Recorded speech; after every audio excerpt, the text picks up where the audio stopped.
अगर कोई भी इन्फिल्ट्रेटर आता हुआ दिखता है, हमारी फौज बीएसएफ पूरी कार्रवाई करती है उसको रोकने के लिए। अभी पार्लियामेंट्री इलेक्शन के समय में लगभग 3 महीने के लिए 50% के लगभग फोर्स वहां से विड्रॉन थी।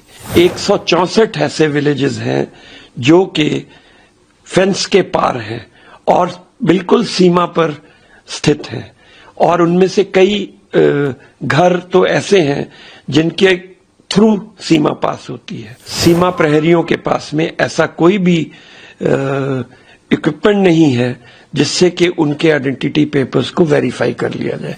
मैं ममता बनर्जी साहिबा की इस स्टेटमेंट को पूरी तरह से खारिज करता हूं। बीएसएफ अपना काम पूरी निष्ठा से कर रही है और वो कभी भी किसी भी इन्फिल्ट्रेटर को डेलिबरेटली अंदर आने के लिए एनकरेज नहीं करती, ना आने देती है। अगर कोई भी इन्फिल्ट्रेटर आता हुआ दिखता है, हमारी फौज बीएसएफ पूरी कार्रवाई करती है उसको रोकने के लिए। इन्फिल्ट्रेशन, इलीगल इन्फिल्ट्रेशन के कई कारण दूसरे हैं। जैसा पहला कारण ये है कि कई दफा सीमाओं पर विजिल बहुत कमजोर हो जाती, खास तौर पे इलेक्शन के समय में। अभी पार्लियामेंट्री इलेक्शन के समय में लगभग 3 महीने के लिए 50% के लगभग फोर्स वहां से विड्रॉन थी। इससे सीमा पर विजिल बहुत कमजोर हो जाती है और इन्फिल्ट्रेटर्स को सीमा पर गैप मिल जाते हैं जिससे कि वो अंदर आ सकें।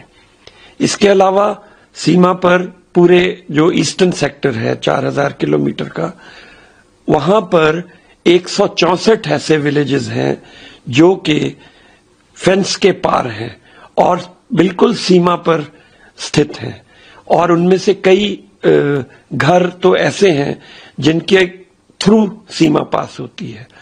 तो ऐसे में बांग्लादेशी नेशनल्स के लिए बहुत आसान हो जाता है कि वो वहां पर आकर रहें और अपने उनके पास में नकली इंडियन आइडेंटिटी पेपर्स तैयार टाउट्स द्वारा करके दे दिए जाते हैं, और जब वो सीमा से फेंस से क्रॉस करने की कोशिश करते हैं तो सीमा प्रहरियों के पास में ऐसा कोई भी इक्विपमेंट नहीं है जिससे कि उनके आइडेंटिटी पेपर्स को वेरीफाई कर लिया जाए।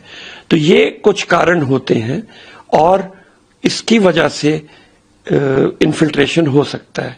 इसलिए जरूरी है कि सीमा प्रहरियों को आइडेंटिटी पेपर्स आइडेंटिफाई करने के लिए, उनकी जेन्युइननेस आइडेंटिफाई करने के लिए कुछ ऐसा इक्विपमेंट दिया जाए जिससे कि वो बांग्लादेशी और भारतीय नेशनल्स की पहचान कर सकें और इलीगल एंट्री को रोक सकें।